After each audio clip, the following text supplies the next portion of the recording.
been there about 15 years. Vince, I think, has been there about twice as long as me. Was there when I moved in. Fortunately, somehow I met Mr. Childs because the original complaint was against me, and Mr. Childs helped us find the variance. No one could find the variance, and took months and a lot of research, a lot of letters, a lot of meetings, and they found my variance, and then the fence next to us got moved. To which side? East or west? West. Okay. East. Toward Line Avenue? Yes. Okay. Yes, toward Line Avenue. I'm here to speak in favor of leaving the fence at 12 feet the way it was reconstructed, the way it was 15 years when I moved in, 25, 30 years ago when it was originally built. The office park behind us, if that fence goes down, and I have pictures in my cell phone, but they're not printed out, because Mr. Childs, they actually took down a portion of the fence. So now we've got one hole that's at 8 feet. And I was the one screaming in my pajamas through the backyard, calling everyone I knew to get on the phone and stop it. And then the next part is 12 feet. So at the 12 feet, we don't see the office park. They can't see in my backyard. They can't see in my pool. They can't see in my bedroom. When the fence drops to 8 feet, they can see in my bedroom. The upper levels of the office park. From my bedroom, I can see the cars in the parking lot. It's a noise factor. It is a safety factor. We have people that walk through that parking lot all times of the day and night. In addition to what's behind me, the office park, there are townhomes behind me, and that's why I'm very thankful my fence is somehow still standing today, because those townhomes look directly into my pool, into my kitchen, my dining room, my bedroom. So I asked Mr. Childs what I could do. I've gotten a petition, and it's kind of broken into a number of pieces because different people helped me do this. One of them is every single neighbor on the south side of Del Mar that does back up to the townhomes or the office park, except for the Raspberries because they're never home. And they weren't there to sign, but every single neighbor is in support of it that backs up and actually sees these office park and the townhomes. And I've got other ones from the north side of Del Mar, which is every neighbor, I think, but one. He works at a casino, and his hours are just off from ours. And then we have the residents on Thornhill, who it doesn't really affect, but if y'all know our area, we're a little circle, and I don't know of anyone in opposition. I didn't knock on a single door that someone said no, and the only person I know in opposition is in the townhomes that doesn't even look at the fence that's in question. So I appreciate your time. If you have any questions. All right. Thank you, Ms. Perkins. Any Should questions? I leave the petition with the Yes, court? Ms. Mapp will take it. Anyone else wish to speak for case BAC 9-17?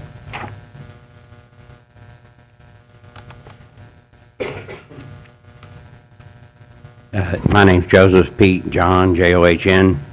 I live at 947 Del Mar. It's my fence that is in question at this point. And I moved in that house in May of 1996. I've been there, this will be my 21st year. And as Michelle has stated, that when that fence is down, which that section of fence that's missing at this point, to be quite honest with you, when I'm in the shower, they can look right into my bathroom. So, excuse me, with that fence lowered like it is, it's a problem. It's a big problem. And wish your consideration into taking this under advisement that it needs to go back up where it was. All right. Thank you, Mr. John. Thank you. Anyone else wish to speak for case BAC 9-17?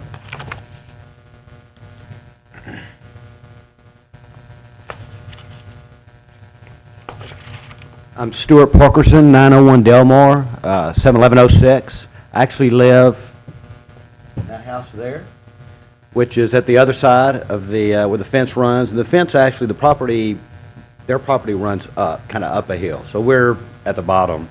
And so they have been a good neighbor. I'll go outside and there's new fence pickets because I didn't even know they were bad, and they fixed them. So I appreciate the fact that the staff is recommending the variance be approved. I support that, and I support the Paramount Office Complex's request to have this done. Thank you, sir. Anyone else wish to speak for BAC 9-17?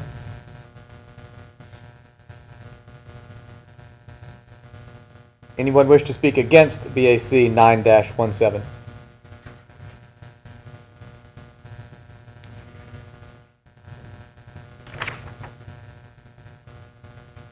Welcome back. Thank you. Good afternoon. My name is Sissy Cockrum. I'm a resident and HOA president for, or I'm a resident and HOA president for the Uptown Homes Association. The address is 4739 Fairfield Avenue, and I live in Unit 5.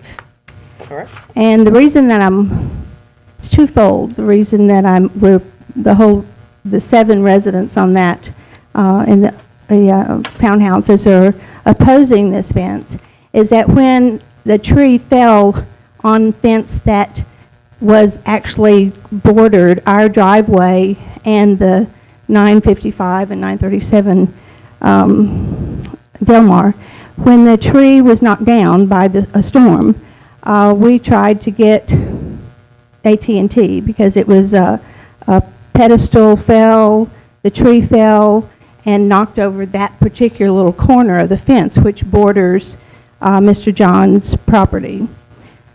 We went to him a number of times, and my husband talked to him also, to get him that we would put the fence up, but if he would help us.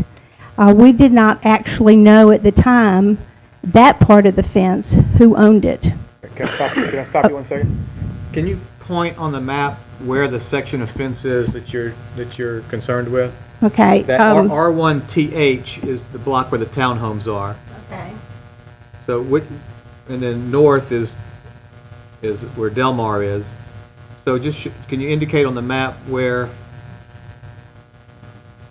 Okay, it would be approximately this at the corner of R-1TH, the corner of Mr. John's property. No, you're on the south side, I believe. South side. Okay, it's on in the north side of Delmar. So. And it's it was actually like a corner fence between 955 Delmar. Okay. And Mr. John's property. Okay. I'm sorry, I don't remember what his address is, but 937. Okay. All right. I'm just trying to get a visual Yes. idea of what. And so, like I said, we didn't know who owned that particular property. We did not know who owned the other part of the fence that was 12, 13 feet tall.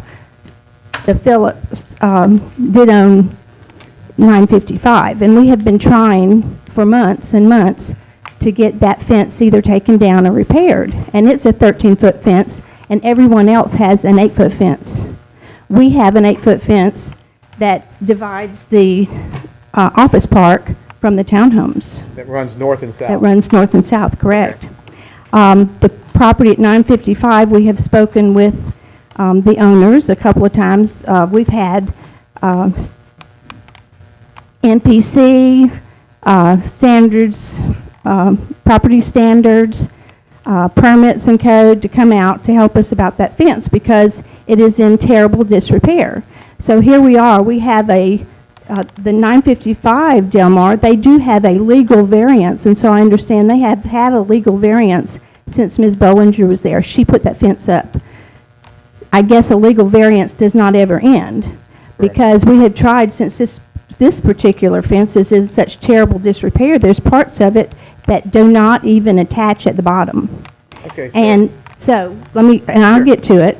And so, since that one had a legal variance, since obviously we can't do anything about it, and they have been just repairing in sections, so obviously if they don't take it down, then they can keep repairing until they get back to their 13-foot tall fence.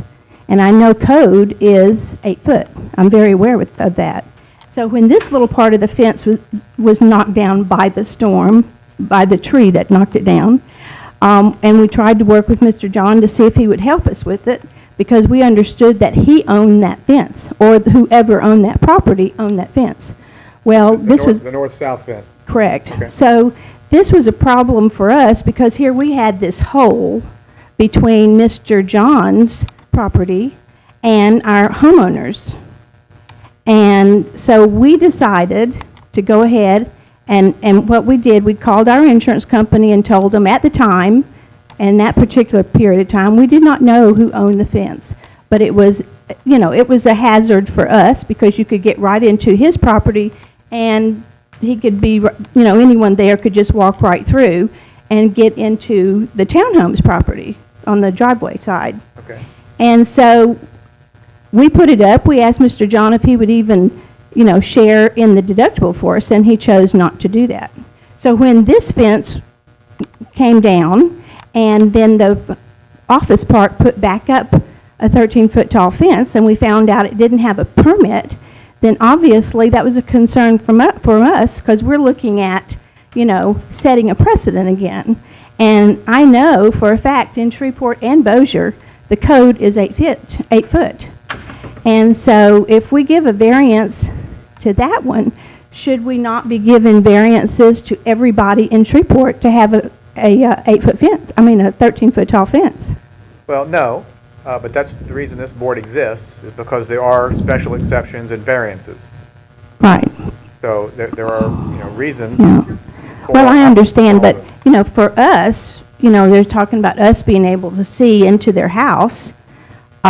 Even on the other side, where there is an 8-foot fence beside the 955 Paramount, there's an 8-foot fence there. Okay, so you're, all right, I'm just going to walk over here. Yeah. Okay. Can you bring this down a little bit, Ebony? So, these are townhomes. Correct. This is the pool is here. Correct. This is a 13-foot fence. Correct. This is all 13 feet. No. 8 foot. The whole thing is 8 feet. Correct. Okay. And then this is the section that's, That's section in question. right, still 8 feet. No, No. That's back up to 12 or Back up to 13 feet. 12 or 13. And so when these two fences intersect and connect, You go from 13 to 8 foot. okay,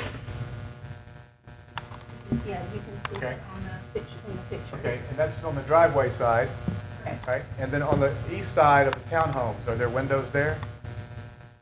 No, there's no windows. That's a brick wall. So I guess I'm curious, is it just an aesthetic question, why you don't like the I mean, 8-foot it fence? is. When you pull into our driveway, you have an 8-foot fence, you have a 13-foot fence, you have an 8-foot, which when we had that fence put up, the people that built the fence said, now, you really can't go that 13-foot to make that corner because actually I'm putting up a new fence, and so it needs to be 8 foot. Because these people don't have a variance for the 13, All right, well, let's- only the ones behind us on the north side. Well, so 955 Delmar is the only house with a variance for 13 foot. And they have a legal variance, I understand that. And that 955 are the Perkins? Yes. Okay. And And we're still in the process, I mean, I know Ms. Perkins has been very upset, but her fence, like I say, is right on our driveway side. And we have, a number of us have grandchildren, and a number of us have guests that come and park on that side of that fence. And if that fence falls over, it possibly could fall over on a child or a vehicle. But we have no trouble, we doesn't matter have, what size that is. I'm sorry? I mean, any size fence, that could happen. Of course, but you're talking about a 13-foot fence that's in terrible disrepair. There's only 2 sections of that Okay, fence that's- that's been repaired. it's not really our purview. Yeah, I understand. Is the repair or disrepair of the fence. My question is, the 8-foot fence that your townhome association had put back, Yes, we did. you subsequently discovered that it was or was Belonged to not- Mr. John, Okay, and he wouldn't repair it. okay. And so now, you know, it had the fence was not 13 foot tall on that end coming from the office park. So we were curious as to why, you know, did Mr. John go to them and say, you know, he wanted that fence put back up to the 13 or 12 foot height? You know, no one asked us. Okay, pardon me for being dense, but how can a fence that separates your property from the office park Because we have like three wait. different heights of Hold on, fence. hold on. How can a fence that goes between, that separates the eastern portion of the townhomes from the western portion of the office park belong to Mr. John, who has a southern exposure to the office park? I think originally it was put up by whoever owned that house. It Okay. was not Mr. John. Hasn't lived there long enough. That's not even on his property anymore, is that correct? No, it was not. So, They, I mean, they put it up on office park property. I'll have to ask Mr. Childs when he Yeah. comes back. Unless I'm misunderstanding where that fence is, it seems to me that it's not even Mr. John's property anymore. Well, it was. But it's not now. It's not now. So, But there was no permit. And the permit states, There's no the permit or no code, variance? the code states 8 foot. So why do they get to put up then well, that's obvious. why they're here today, is to I find out. understand that, but this is after the fact.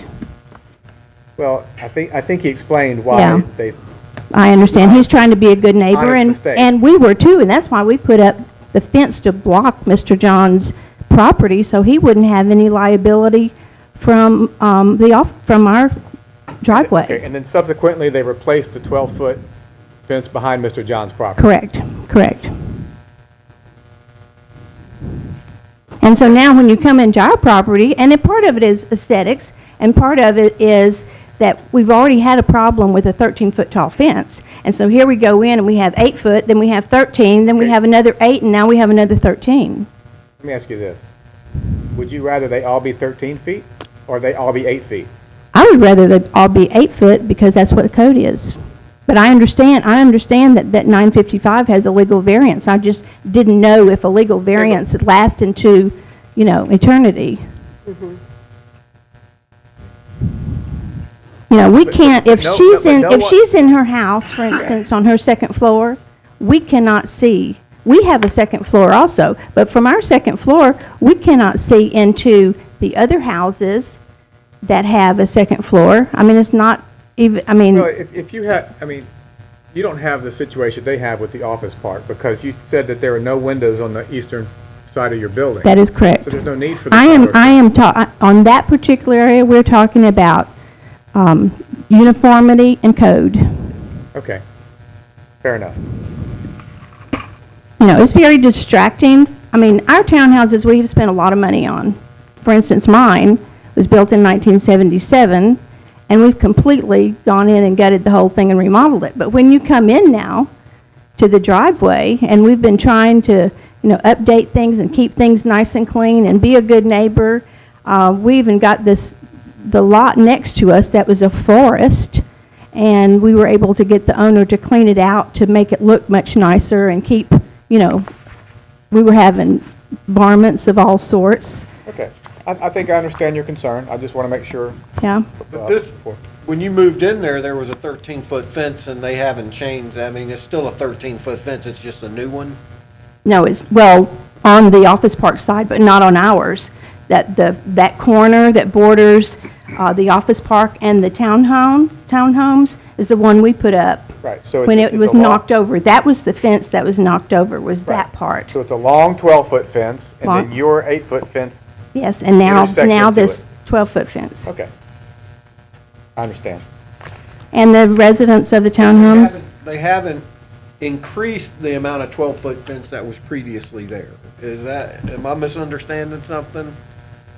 I'm sorry. There's no 8-foot fence that went to 12 foot since this. It was, on the Let me make it clear. The height now The is height now. consistent with what it was before the tree fell, all the way across.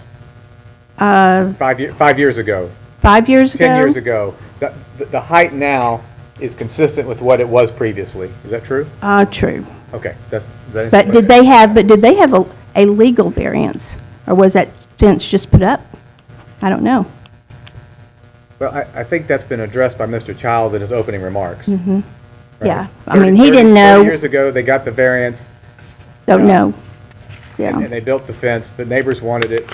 But the rest of his fence going down from the office park, going east, that borders his property on the east and the north, Right. is all 8 foot. Because of the topography of the land. Well, There was no part need- of There was it, no need for it to be So now he has this 13-foot fence and it goes down to 8 foot.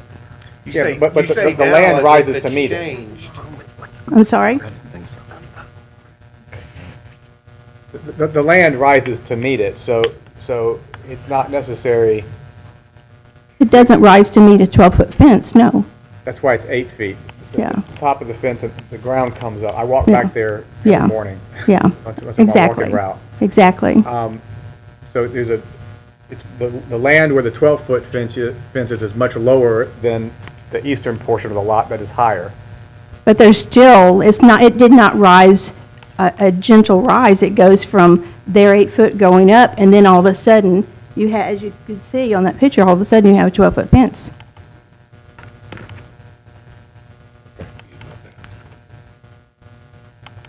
You know, there's 4 or 5, there's, quite a bit of length of that fence between the old part of the office park fence, and then you hit the new part, and that, I should have measured it, but that's a considerable amount, from 8 foot to 12 foot.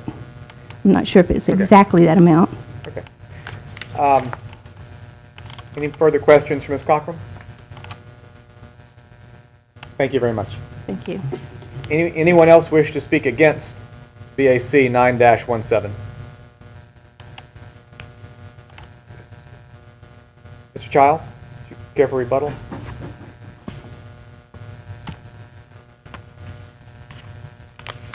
Very briefly, Mr. Chairman, 3 points. I don't really understand Mrs. Cochran's objections. They don't appear to be centered around the Piermont Office Park. In fact, I just need to point out one thing that I find inconsistent about her comments, and that is that the fence that she refers to that was Mr. John's, that they wanted to put back and that they didn't get cooperation on, they wanted to put that fence back at 12 or 13 feet. And they didn't get the economics right, so they went with the lower fence. But now there's an objection to the rest of the fence being at 12 or 13 feet. That doesn't make sense. Secondly, the townhome owner that is most affected by this is the one that's on the most eastern unit. That's owned by Sally and Michael Walker. They are most assuredly in favor of the variance, and also they wanted the fence put back that's torn down by the tree at the higher level. I know that because they're friends of mine, and I've met with them, and they told me that.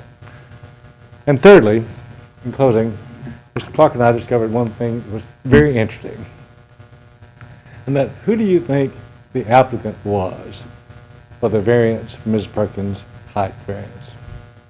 It was the developer of the townhouses Ms. Cochran lives in. He wanted a higher fence there, and that tells me that he thought it was a good idea. So it just makes sense to me that it be able to, first of all, the variance has been granted, but there just seems to be no logical reason to have an objection there. Thank you very much. Any questions? Question though, I mean, I don't know if this may be moot, but as to the ownership of the 8-foot section of fence, the north-south fence. I think that fence is probably on Mr. John's property. But I can't believe I'm getting ready to do this. Watch me. Here's the third. Before you do that, could you put the map back up, Ebony? Okay. I'm sorry, it's already up. No, it's fair. All right, It's confusing. So this right here is Mr. John's property. That's the 8-foot fence, yes? That's the new fence. Is this Mr. John's? All right, so this is the new fence in the photograph, the 12-foot high. That's from an office park there. It's going north-south. Right, so right here. Right. No, thank you. We keep saying Mr. John's property. This fence is between the Piermont Office Park and the townhomes. You're correct. So I'm confused why we keep hearing about an 8-foot section of Mr. John's property. You're correct. There's a dog. That doesn't match really what's there. Okay, that answered my question. Right. But watch me make this mistake again, Mr. Chairman.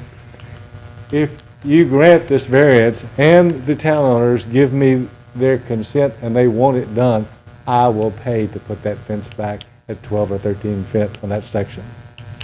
Well, I mean, that was my question, is could, just that portion of your property, the borders, all be 12 feet? Be happy to do But it. In fact, I've told the Walkers I would do that if we got this variance and if the town owners asked me to do so under those two conditions. I'd be Clark? thankful. I think You'd need another variance, wouldn't you? Well, I guess that's, I don't, I mean, You would have to expand this application to include those okay, properties. well, that's my question. Well, that's my You don't have a question. legal that's Hold before on. you to do. My question is this, the property in question,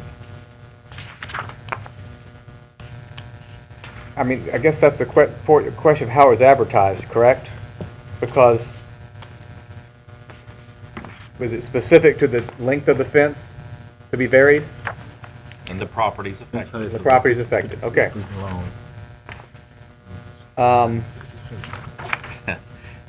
So, I mean, This has been Since so the much only fun, I'll be property happy to do it affected is again. the townhomes, could it be amended to include them with their approval?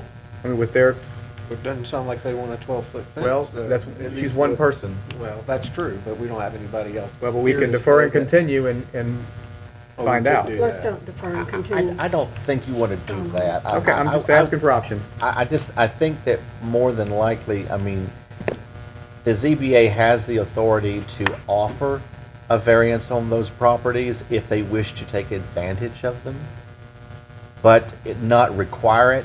But if they wanted to come back and get a permit for a taller fence, they could do so. Fair enough. So we can do that, okay, that's fair. But you'd have to add that caveat in there that those properties would be allowed, if they wished, to have the 12-foot fence, but not a requirement that they do Perfect. that. No, I understand that. I'm not saying that. I'm Right. saying, include the variance. All right. I mean, a variance is if you choose anyway, right? So that way, then, if they do come in and have a permit for a fence that size, they would comply with the requirements of the variance. Right, that's what I'm saying, but we Right. wouldn't have to have another case. I don't think you do, personally, from my perspective. But we can go ahead and take care of this case today. I think that's prudent to do this I case. think so. No, I think we are. I'm just, Well, He's trying to prevent them having to come back through. That would be most appreciated if you could do that. I really appreciate your, but I only want to do it if the townhouse Sure. owners want me Right. to. all right. Thank you very much. Thank you very much. All right. What do we hear? I move for approval. I'll second that for discussion. All right, motion by Ms. Osborne, second by Mr. Bergeron. Mr. Bergeron? Do we want to take what Alan said into account? That if they want a 12-foot fence, to give them that option? I have no problems adding that addition, but I do want to go on and take care of what we have here No, today. I'm saying including it. Oh, If include it, I'm not misunderstanding, we're giving them permission, it's sitting there for them to use when they choose to use it. Right. We would That'll be approve fine. what is before us today, but add a stipulation. Can we do that? Y'all chat for a second. remember, when you give out a variance like that, typically it requires the property owners to request it. Now, Well, I think when they should do that when they request Mr. Childs take him up on his offer. Because they're not gonna build it. Unless they were, I mean, if they choose to, they could come request it. and is this fence, the fence line that we're talking about, is it on the We'll need to Piermont side or on the clearly- townhouse side? Well, it's the north-south fence, wherever that fence is. From the town, They share a property line, except it seems for a little sliver of dogleg that belongs to Mr. John. I guess. I'm not real clear about the property line situation there. And nor are we. So that's the only thing that muddies the water here just a little bit. Okay. I'm not clear on whose property we're dealing Well, then if that needs to be discussed, then we can take that off the table and vote on this case, and then if they want a 12-foot fence, they can apply and, for variance. That's the cleanest way to do it, I Alright. think, Then the because mo- then the I think I think you're probably okay to try to add something in there, but I think to be more on strong or legal footing, it makes more sense to approve this case, allow them to come back and ask for that if they want. that's fair enough. So we'll just go as she. Right, so the As motion, she sits. the motion, as she says, the motion by Ms. Osborne and seconded by Mr. Bergeron is for approval as submitted in the application. Yes? Right, correct. Please vote. Motion carries unanimously. And the parties can work out the details if they choose to move forward with the additional fence. We may have saved Mr. Jackson. They would have to submit a separate application. Right. And go forward with it. Right. All right. Case BAC 10-17, 6535 Uri Drive.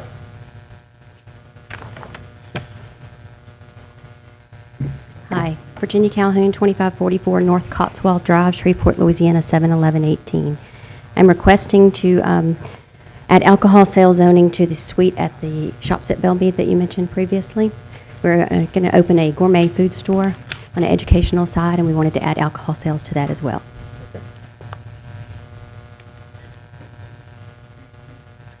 Shops at Belmead. Oh, yeah. So, and you understand that, so is this a restaurant, or is it, you said it's a gift shop? What- It's a gourmet food store, Okay, and we are going to have, it's like tastings and educational items where you do olive oil tastings, balsamic vinegars, dips, spreads, and it kind of goes along with doing wine tastings and serving foods like salads, paninis, and flatbreads that feature those gourmet food items. So we will have a little area there that has like the, a restaurant type. okay, so do you come in and sit down and order? Yes. You come in first into the retail side and Okay. shop. And then if you want to venture over to the portion where you can sit down and order, yes. Okay, so for our purposes, you're a restaurant. Okay. Is that true, Mr. Clark, Mr.? Well, it's a restaurant and a store. Right, but I mean, they have, It's like a gourmet no, I get that. but- scenario. So they've got a restaurant with a retail portion. That's correct. Does everything other than alcohol contribute to their 60%? Or just what's in the food service area? And that's the reason why we said, I believe, that the receipts from the food sales shall be 60%, and the food services shall be allowed any time in the restaurant portion. Okay, you see, understand that?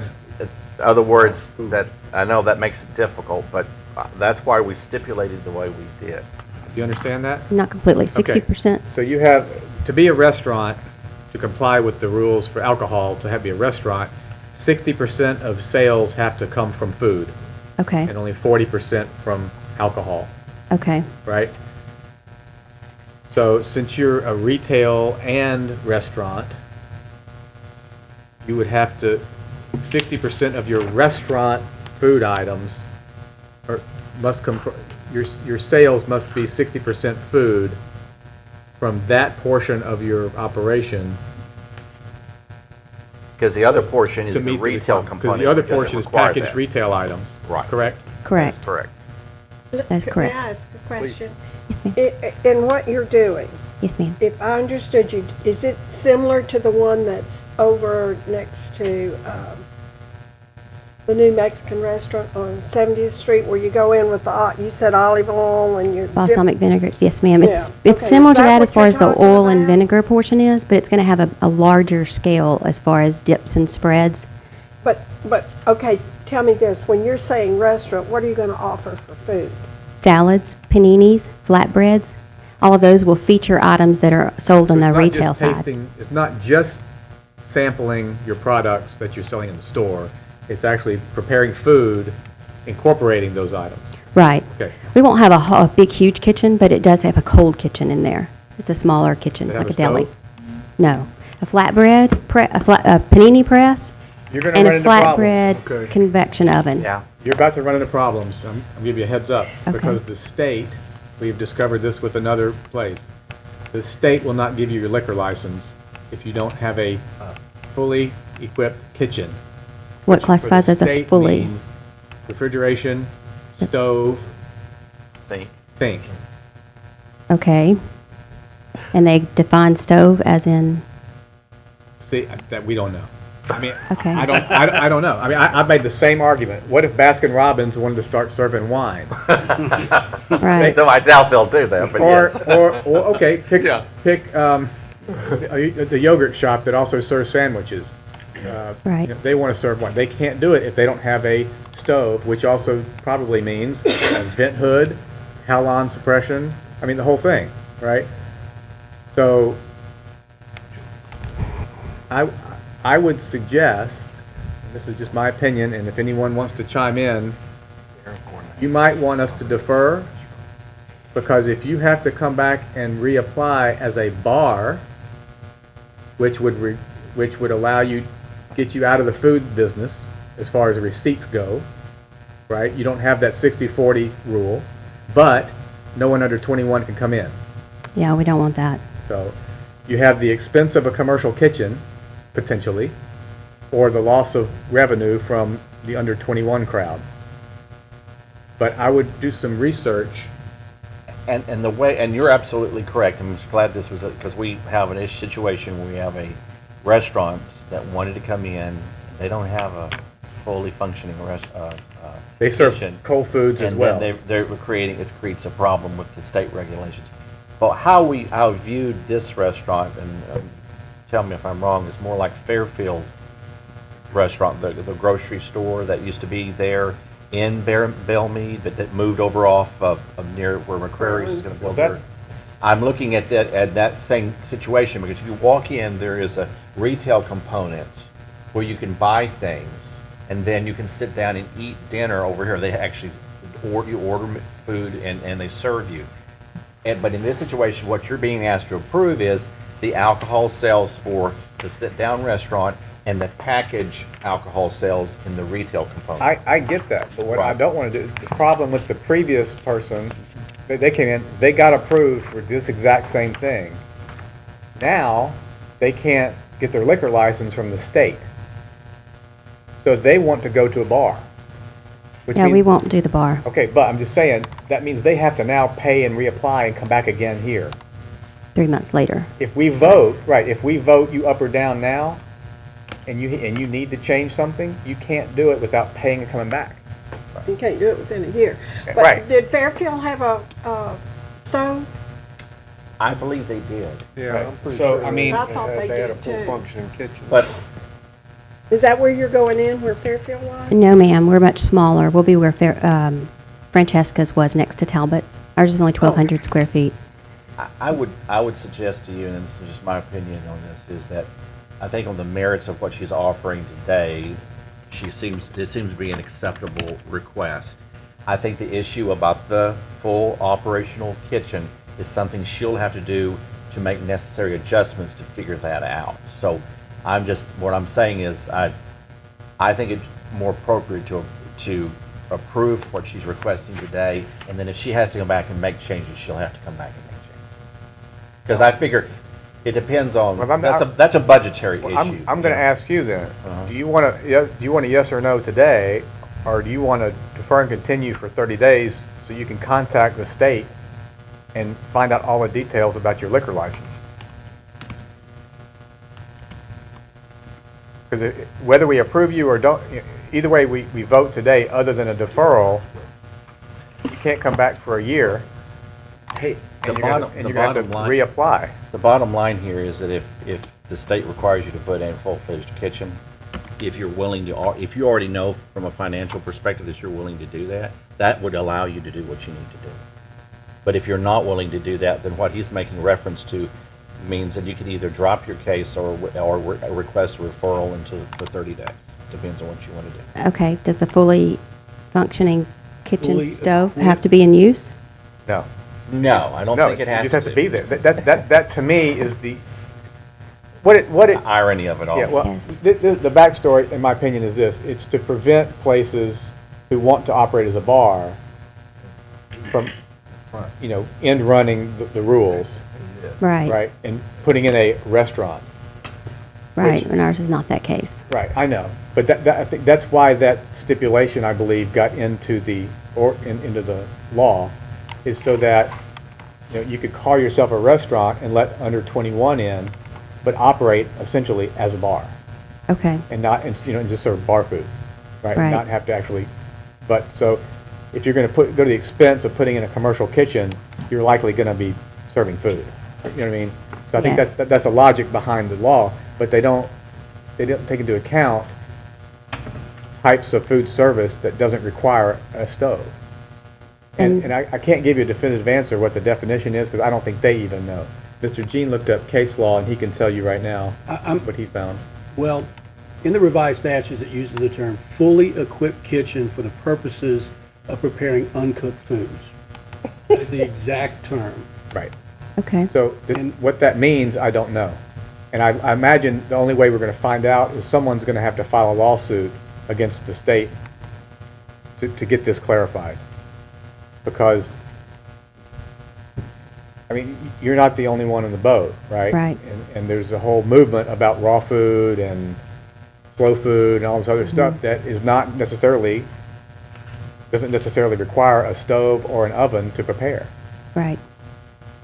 So I guess I don't understand exactly my situation as far as what I'm faced with today on the decision. Right. If I go back and refile as a bar, then that would require 21 and under, and I would have to wait another month to do that. Yes. If I choose not. Wait, is that true? Well, If she wants to amend, can she? we have to re-advertise, so that takes it out further. It may be more than 30 days. It'd probably take longer. Okay. And then the other option is to let you vote today, Yes. and you would classify me as a restaurant, Yes. and the state would have to honor that classification as a restaurant. Yes, and then you'd have to work with the ABO to determine whether or What not they you mean. can fit that requirement based on what we just informed you about the kitchen situation. And if that meant that you'd have to make greater investment in putting in a kitchen, that's something you'd have to consider as a decision you would have to make. Okay. You would fit exactly what would be approved here today if you put in the necessary kitchen equipment. And if I didn't put in the necessary kitchen equipment, but You they can- were okay with that, I would still be You okay can with still what y'all open did, and do everything you want to do, except you will not have a state liquor license. unless they grant that. Right. Right, okay, If you can work out a way, I have a guy that won't talk to you if you work it out.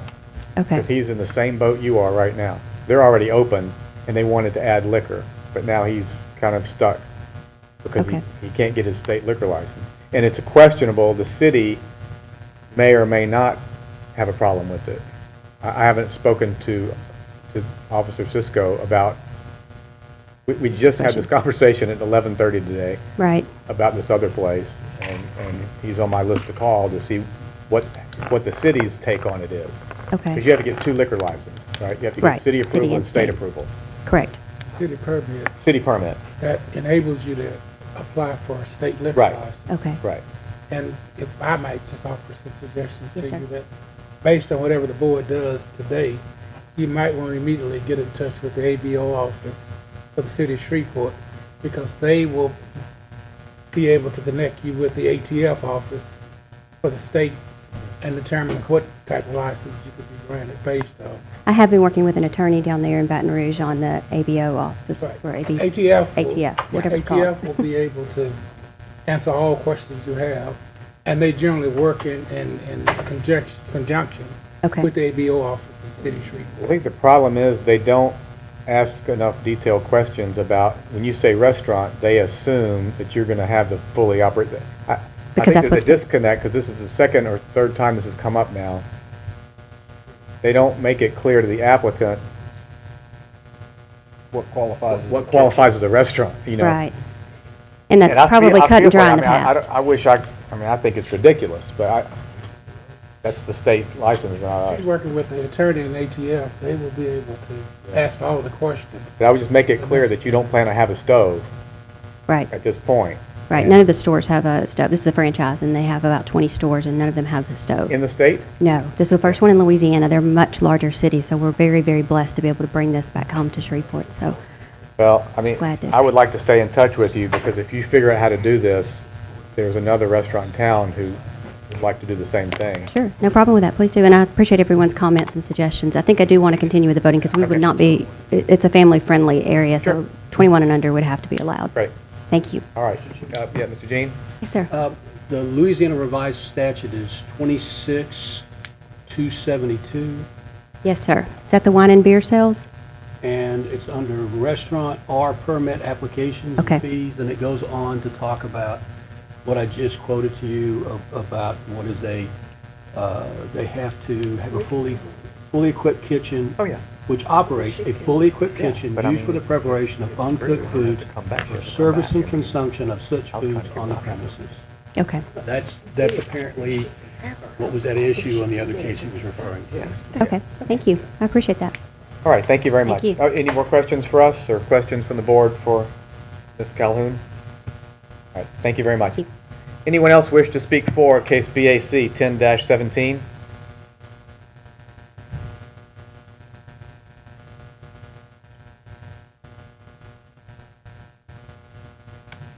Good afternoon. I'm Hillary Bransford, 330 Marshall Street, Suite 200, Shreveport 71101. I represent the shopping center. I represent the owners of Shops at Belmead. We're very happy about this use. We think it's very compatible. It is intended to be very family friendly, certainly not intended to be a bar. I don't know about the grocery receipts. I've experienced this before many years ago at Providence when we tried to get Norm's Coffee Shop. I don't know if any of you all were here when we tried to do that. Had a similar situation. 60-40% on the grocery receipts. If he sold artwork, did that apply towards it? You would think that all the food sales would apply towards that 60%, but Ms. Calhoun can determine that when she talks more specifically with the state. They can define that. But I did want to go on record to say that we're very, very pleased with this use. We think it's extremely compatible. It's something new and unique. It's the olive and vinegar and oils, but it's also kind of small plates. And in such a small setting, it's going to be very intimate, and I think it will be very well received. Thank you very much. Hopefully it'll be approved by the state. Anyone else wish to speak for BAC 10-17? Anyone wish to speak against BAC 10-17? What do we hear? Move to approve with STIPs. Second.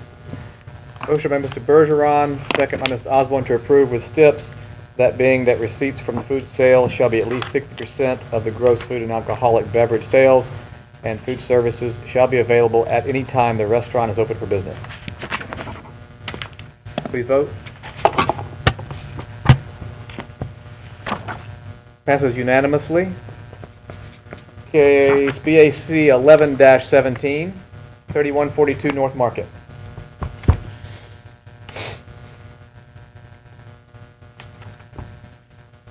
Good afternoon.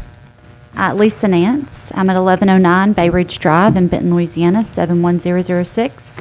And I'm here for Fumble Brewski to have our restaurant rezoned. The rezoning is a result of our liquor license. My husband and I own the restaurant. The time of renewing the liquor license, having 4 children and 2 full-time jobs, and then also owning a restaurant got away from us. And so when you lose your liquor license, you also have to go for rezoning. So it was a pre-established restaurant that previously had liquor sales. And so you're familiar with the 60-40 Yes, sir. rule? We're at 30%. Okay. All right, any questions for Ms. Nance? How long have you all been there? We've owned the restaurant almost 3 years. Prior to that, it was owned by Mark Abel, I believe, and Mr. He came from Yeah. All right. Thank you very much. Oh, sure. Anyone else wish to speak for BAC 11-17? Anyone wish to speak against BAC 11-17? What do we hear? Move to approve with STIPs. Second. Motion by Mr. Bergeron, second by Ms. Osborne to approve with STIPs. Please vote. Motion carries unanimously. That's the end of our public hearing. Mr. Sweeney? Yes, I just wanted to let you know that I did make a presentation about the Unified Development Code to the City Council on January the 10th. As it has already been introduced to the City Council back in November, I will then be rescheduled to talk to them some more about it on the January the 24th. I also made a presentation to the Long Range Committee for the Parish Commission on the UDC, and out of that committee, we got a unanimous vote to go forward to present the Unified Development Code for consideration by the full body. The parish has requested that the city take up the matter first, and then they will follow after them. We have a series of amendments that we have developed since the MPC board made its recommendation back in October. We have a series of about 22, 23 amendments that we're reviewing and that I've already mentioned to both the City Council and the parish. And we're working through a process by which to make that the right pathway to them so that whenever they take their final vote, whether it's later on in February, they will be in a position to adopt all the required amendments to the document so that it's a complete and standalone document for implementation. So we're hoping to have the implementation process begin. Originally we had said April, and that might slide to May. It just depends. So we're trying to get all our ducks in a row and go through all the necessary readings on the ordinance, and we'll keep you up to date on any changes that occur. And we're very positive with both bodies. We have the support for adoption, and so this is a major step forward. So we'll keep you posted on our progress. All right, thank you very much. And the only other thing I was going to mention is I was wondering if anybody was going to show up last Wednesday for the ZBA meeting. No one did. The only person that showed up dressed up for the ZBA meeting was Alan Clark. And he said it was just out of habit, and he had to realize, oh, it's another week later. So, but anyway, I was like, watching to see if anyone did show up, but no one did. So I hope this time schedule works for everybody. And I haven't perceived any problems, haven't received any complaints so far, nor from the applicants or anyone else. So it does give us more time to prepare between the MPC and the ZBA, and it will work definitely more effectively for us going forward. So other than that, that's all I have to talk about. All right, cool. Mr. Clark? If I may, Mr. Chairman, I attended the Property Standards Board public hearing on yesterday as we tried to work closer together in dealing with enforcement issues around the city with property standards and the community liaison policing department. And while I was at that meeting, I invited the chair of that board to attend your meeting, and he's here today, and I just like to thank you for coming. This is Dr. Cox, and he's the president of that board, and we're working closer together to try to address. Property Standards has a series of inspectors. We have a limited number of inspectors that we're going to try to work closer together with them and the community liaison policing to get more work done. Thank you, Mr. Clark. Welcome, Mr. Cox. Thank you. Any comments from the board? I'd like to thank everyone for carrying on in my absence. I don't know who chaired. Well, it was Rick Holland. Okay. Oh, it was easy. It was over like it was easy. We wonder what you actually even do. 20-minute meeting, right? In and out. All right. Well, thank you very much. We thank you for lunch and for our Christmas lunch. Yeah, you're more than welcome. That was very nice. Very nice. We enjoyed it. We missed you. Thank you very much. Everybody. Thank you. Well, we are adjourned. Thank you. I kept